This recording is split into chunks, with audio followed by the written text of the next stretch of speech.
just the It's sun beautiful. hitting your face, the Yes. sweat beads starting to Look, come down. It's been a minute. You know don't what wear I'm saying? your It's been sweatshirts and hoodies today. Leave it Today you can wear alone. your That's t-shirts. right, right. You know what's happening. You know it. So Just don't get sick, because next week it may be a it little. might change a little bit. Right. It might change. We was talking to Glenn. It was like this last week. It was like 8 inches of snow on the ground. You I what I'm saying? know. Flip the script, and now it's like we just jumped straight to summer. Out of nowhere.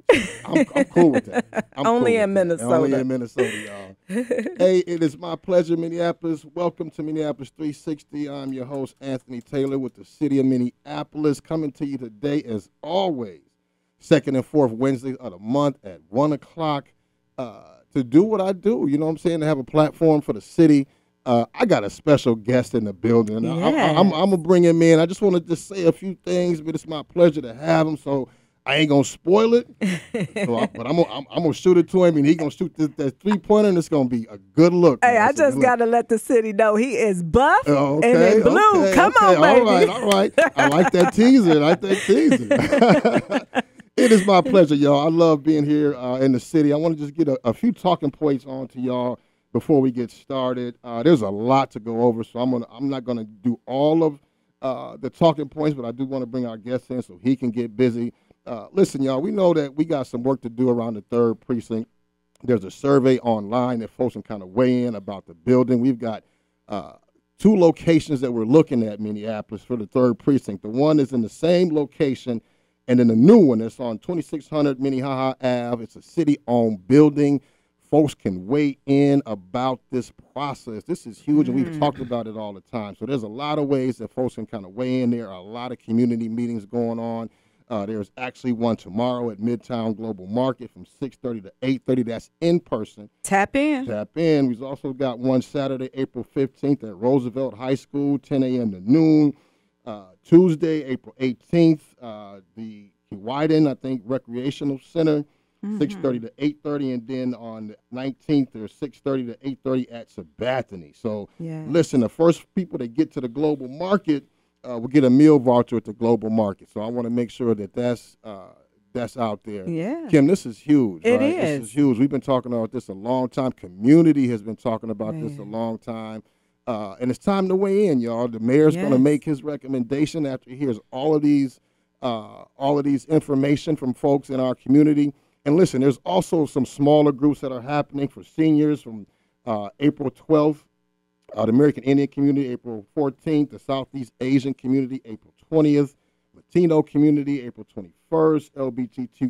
LGBTQIA+, April 25th. East African on the 26th. We also have another American Indian focus group happening 427, and an African American group 428. They are online. They are free to the public. There will be a light meal served. So I want folks to kind of just understand that this is a big deal, y'all. We understand what it's your chance to be heard. That location means, some of the historical things that's happened in our community, and we got to have our voices heard, y'all. So I want to make sure that happens. So go online. Listen, we already know you can go to 311 to get all the information that you need. It will take you everywhere. So and share the information. And share the information as well. And we'll get a chance to share that a little bit as well, too. But listen, there's a lot of things that I enjoy about this program, right? One of these is you, of course.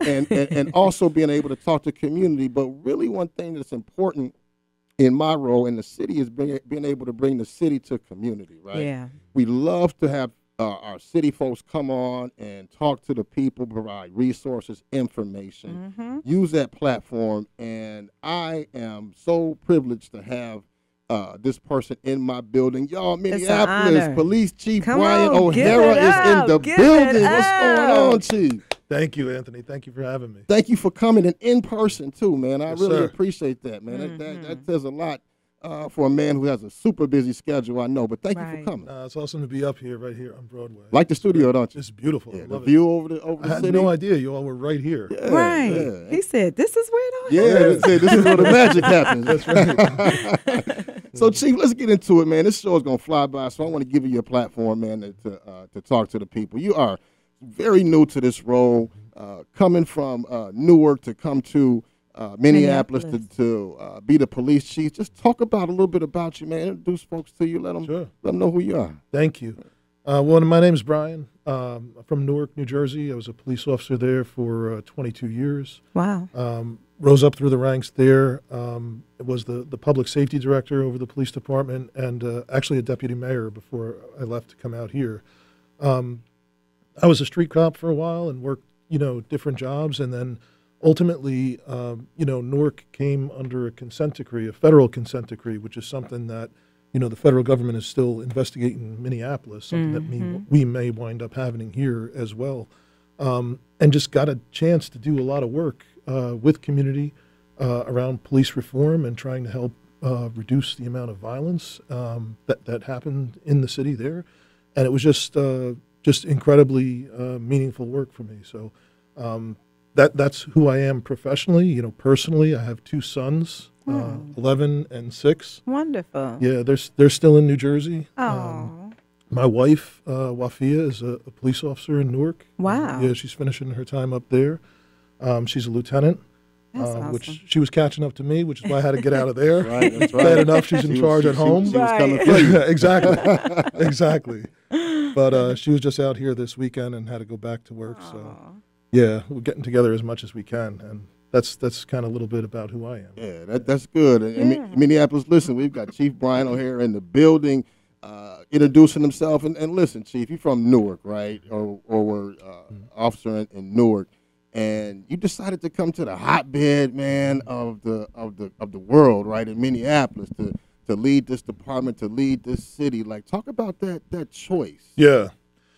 So, like I mentioned, I was responsible for doing all the police reform work in Newark, the consent decree and work in Newark, and so like Minneapolis today, Newark has a serious history, around challenges with policing.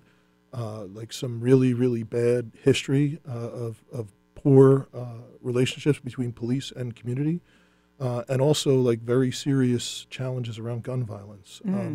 So the mayor appointed me to oversee the consent decree and the police reform work, and I got to do a lot of work out in community and also in the department to try and just change the culture of the department and really work with community-based groups to try and reduce violence. And that work was tough initially. There were people there that were like really, really angry and frustrated with police in Newark, like for decades. And so when I first got into that space, I was like, I would just show up places and people would just yell and be angry, and I kind of didn't even know what people were mad at half the time, because people had just been so, people had not given a voice like ever. Wow. But as time went on, I learned that all you have to do is keep showing up, and people on the street can tell who's real, who's authentic, who's genuine, and it became like really, really rewarding work. The most rewarding I've ever had. And so like when this opportunity came up, I was immediately attracted to it just because of the experiences that I had, around police reform and trying to reduce gun violence and save people's lives there. And I felt like I kind of had a unique experience that applies directly here. And, my friends, my family thought I was crazy to come halfway across the continent and deal with this winter we just had. Right. But hey, welcome. Do you agree? Right. Do you agree? But I'm hopeful, and, everyone here has been so loving and so welcoming of me, especially here in North Minneapolis, that I'm hopeful that we have an opportunity to really change the culture and change what people have to say about how policing and public safety is in Minneapolis. So that's what I'm here for. Good. Beautiful. Talking to Minneapolis Police Chief Brian O'Hare in the building, in studio, y'all, giving us a lot of information on who he is and some of his journey, right? And one of the things that you said that resonated with me, Chief, was about being visible, right? Yeah. Being visible in community, being able to be seen, be in spaces, even those tough spaces, right? Now, that's right. As an officer, there's always challenges, right? So being able to be in those presence, be in that presence and show up. One of the things that was unique about your predecessors, he did the same thing, right? And folks, and I'm sure you heard a lot about your predecessor, right? Just being always answering the bell, right? Yes, that's right. And I think that's super important. And one of the unique things about what you did was you did a lot of meet and greets in community before. So I know in this community gonna let you know how they feel, right? That's right. Like they're gonna let you know. So just talk about that process and just like some of the ask that came from community, because they don't hold their tongue around. Yeah, that's for sure. But I tell you, I've been fortunate that Rondo has been a friend and a mentor to me. We talk regularly or meet for dinner, and I tell you, he's an incredibly, deeply good person. He is. And I'm just so thankful, to have him to be able to call on and to talk to. But I tell you, people in general have just been so open and so willing, to accept me into spaces. I mean, like a couple weeks ago, I was right across the street in the barber shop. Tito. With Tito, to have a conversation with some young men, around what policing has been. And just to have start having those kind of open conversations and just being honest with each other about both the challenges that we face, like serious, real challenges people here face about being afraid a bullet might come through your kid's window, or being afraid for your kid to be able to walk to the street, and also, things historically here that have happened because of policing. So, I mean, I think what I have learned, and even going to different spaces, going around, like I was at an iftar last night with our Muslim brothers and sisters, across in Northeast. I've been, just surprised that a lot of times people who are both most affected by policing and most affected by crime, like they're just honored and just feel respected just that you're willing to show up. And people aren't asking you or asking us to solve like all the problems in the world. People just want to be heard and respected and be a part of the process. Right. And that alone here has just been, people have, just reacted so well. And it's been just really honestly just an honor to be in a lot of these spaces. Yeah, I'm glad you said that, because one of the things I think that happens is historically is that we get left out of the decision-making process. And a lot of times what happens in community is that us as a city, right? Us as a city come to community quite a bit to extract information, right? And it's an extractive relationship. It's not a give and take. So that's right. A lot of the things that happen that's tough is that you'll come to community, ask for opinion, get a consensus, and then goes the opposite way of what folks say. Right. Which makes people upset. Go ahead. Yeah, no, it's definitely an unbalanced, unequal relationship at times.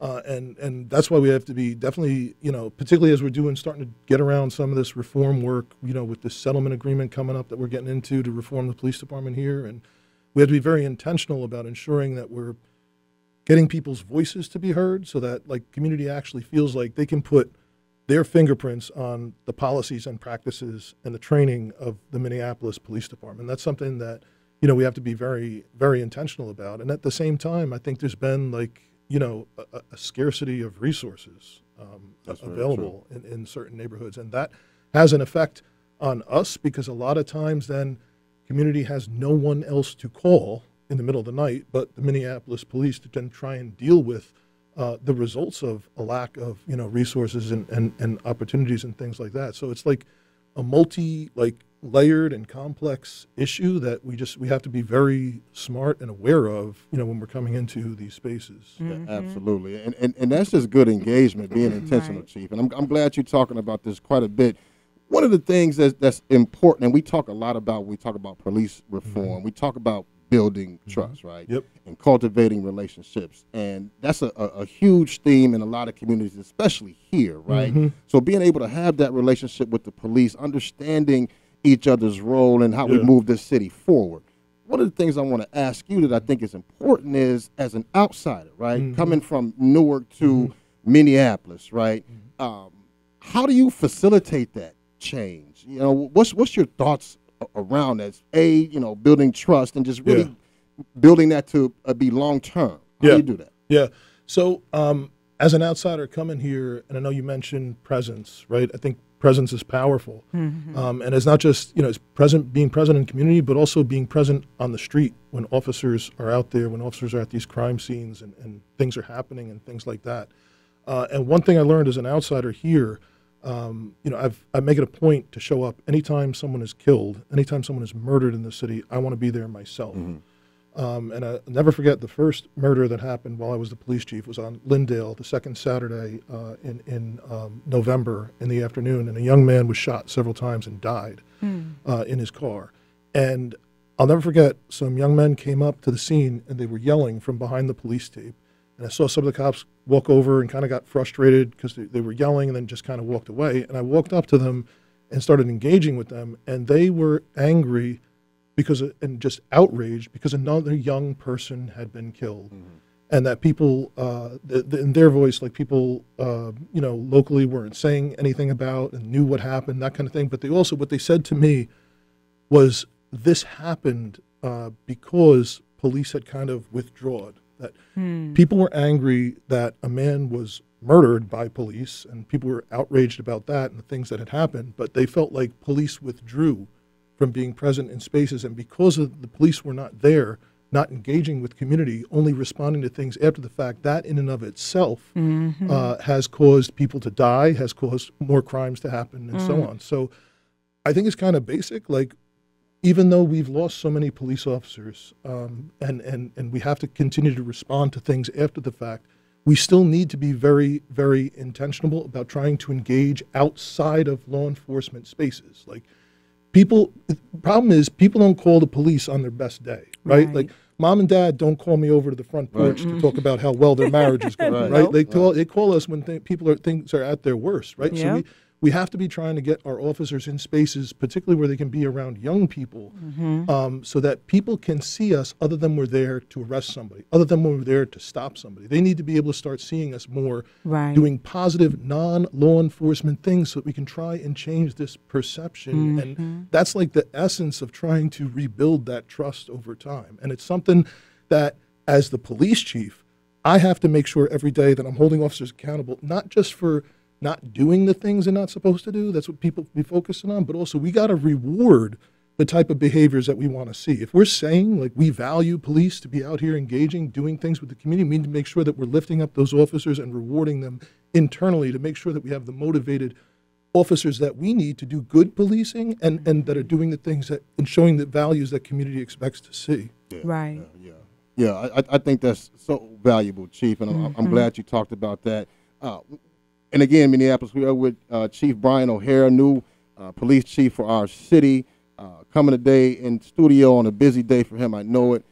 Chief, I got a two-part question, and one of the things I want to do with our show, there is just not a lot of time. Like we got a 30-minute show. You the chief, man. Make some. I'm already here talking too much. No. Not saying that at all, man. We can have you longer. No, we love it. And that was what I wanted to say. I wish we could have you longer because as I looked over at the board, there were folks calling, right, wanting to get in and get in touch with you. So that means that people's ears are tuned in to what you have to say.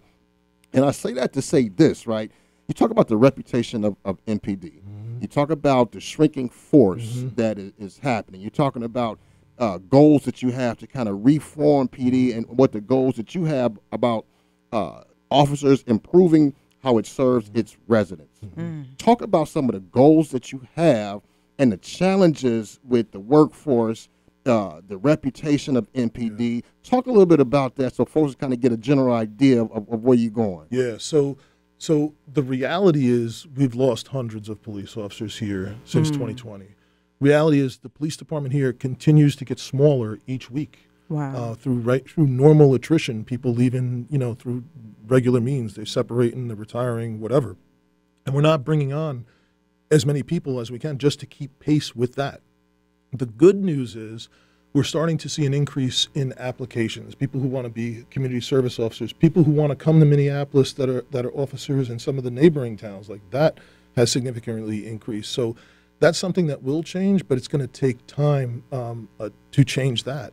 And I think, I think just specifically we need to be aware that as we go forward, we need to be collaborating with as many people as possible, both community-based organizations, but also making sure we're getting our fair share from state and county and federal law enforcement, which I think has been working well.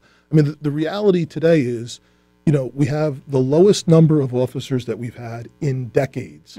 But at the same time, we have the highest level of serious crime, like in a generation, right?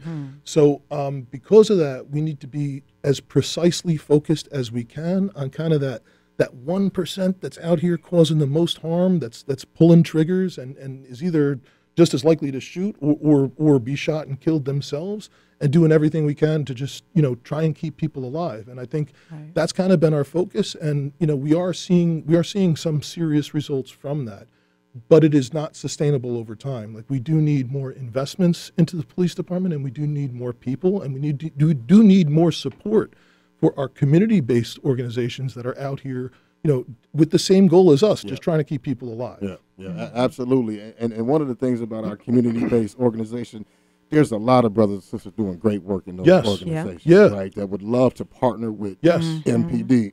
And they've explicitly said that. I think there's a narrative out there that folks don't want to be in relationship with MPD when it is for the benefit of community, right? Super important, absolutely. One of the things I want to ask you, Chief, as we run up against the clock is the fact that 2023 starting out rough, right? We've had some incidents out there that I think this just concerning, right? So, like, what are your concerns with some of these incidents that you see? Is there a trend, or is there something that you think you might want to focus on when you see these incidents that's happened this year? Yeah. So there has been the reality is violent crime across the board is declining this year.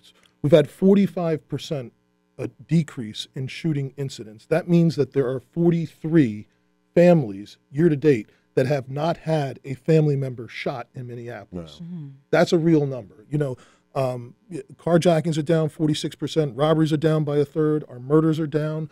But the problem is we do have serious issues that are brewing. Everybody on the north side, just like people on the south side, everybody across the city knows we got a real problem with kids stealing cars and joyriding, particularly in these Kias and Hondas. And the way that the system is working right now is these kids, it used to be teens, now it's preteens. We're talking about kids that are 11 and 12 years old. Shouldn't even be driving. Boys and girls, getting in these cars. They driving crazy. They're getting into accidents. Some of them are dying, literally, and close to death because of these accidents. But what's really frustrating for me is even when the police take them into custody, they get them in one of these cars, they take them into custody, they bring them down to juvie, they are released and, not even booked before the officer's done with the paperwork. And the problem I have, and I'm not saying, we got all kids got to be locked up or anything crazy like that, but the problem I have with this system right now is all we are doing is we are teaching these kids there are no consequences. There is no accountability. So they go back with no accountability, no services, no help for mom. And get back into the same environment and then wind up getting involved in more and more crime. Like, we are seriously failing our young people here. Yes, we are. And there is no connection between, like you just said, like community-based groups that are out there that might be willing to, help some of these young people, assist, get them involved in something. And there's absolutely no connection with that. The courts aren't involved. There's just like no process in place to fill that gap. And just the numbers of young people that are involved in this kind of activity that we are teaching them, basically, that you can do this and have no accountability, have no consequences, not get any services, is really outrageous. And it's something that's scary to me because we're seeing more and more these young people in these cars with guns. We're seeing them more and more get involved in more and more serious crimes. And we're seeing, like I said, young people dying and near death when they're crashing these cars and all this other craziness happening. Yeah. That's a real concern. And isn't there a movie about to come out, like, what's it, the whole, what's the game everybody is watching, which makes them think that they want to jump in cars and steal with guns? Grand Theft Auto? Yes, and I think there's a movie about to come out. So I wonder, is that going to make it even higher? Because, after nuts. watching that, it's Really crazy. I mean, crazy. this reminds me of what it was like in late 80s, early 90s. Like Spike Lee, I think, did New Jersey Drive years ago. This is like that. And it's just really scary to me because we are failing these kids. We're setting them up for complete failure to either die or to wind up turning 18, having a record that's so atrocious. They'll wind up going to federal prison for the rest of their lives. And like it's just such a disconnect between like what services could be provided and help that could be provided, and the reality of just like the nothingness of the situation right now. Right. Yeah. I mean, those are good observations, Chief, and I think a lot of people are seeing that and witnessing that as well. As we sit on the last 3 minutes of this interview, Chief, this is your mic drop time, bro. I'm gonna give you 3 minutes to mic drop, man. Like, what should people expect from your leadership? Well, people can expect from me, like I said, to be present and to not accept. I will not normalize, the outrageous level of crime and violence that's been happening here. That's why I show up. I'm not somebody that's just going to sit in a corner office down at City Hall all day. I prefer to be out on a street corner someplace than doing that. And I need to, make sure that both, like I said, that we're rewarding our officers who are demonstrating the values that community wants to see in our police, but also, making sure that we're dealing with urgency, with a real sense of urgency every day. The challenges and the victimization that people out here are facing. So I'm hopeful that, a year from now, 2 years from now, if people check in each time after that, more and more people across this town will feel like they are safer. More and more people will feel like they can trust Minneapolis cops to have their backs, to be present for them. And more important people, I think, in general, will just feel like they've had better and more positive experiences with police officers here in this town. Police Chief Brian O'Hare, I appreciate you coming to the show. Absolutely. One of the things that I know for sure that you don't lack opportunities to be in front of cameras and microphones, right? So you have lots of opportunities, and always, because that's just the role of a police chief in a major city. Right? Here it is, yeah. Yeah, absolutely. So it's not like you don't lack those opportunities. What I want to do is invite you back anytime. Absolutely. You feel that I'd love you'd like to come back to this platform and talk to the city of Minneapolis. I want to challenge you, though, Chief. Right. I want to challenge you to take some calls from callers, and Sure. be able to answer questions from I'll do community in real time. That's my challenge to you, sir. And Let's set a date. Let's set a date, my brother. I'll do it. I Thank you. appreciate you. I know you're busy, man. Yes, thank sir. you for coming to the show. Thank you. Yeah, thank you. Thank you. Yeah, I It think that was was a dope. great show. Yeah, I think that was dope. It Folks was got what they definitely needed to great. know from the chief. So They did. And are you guys hiring?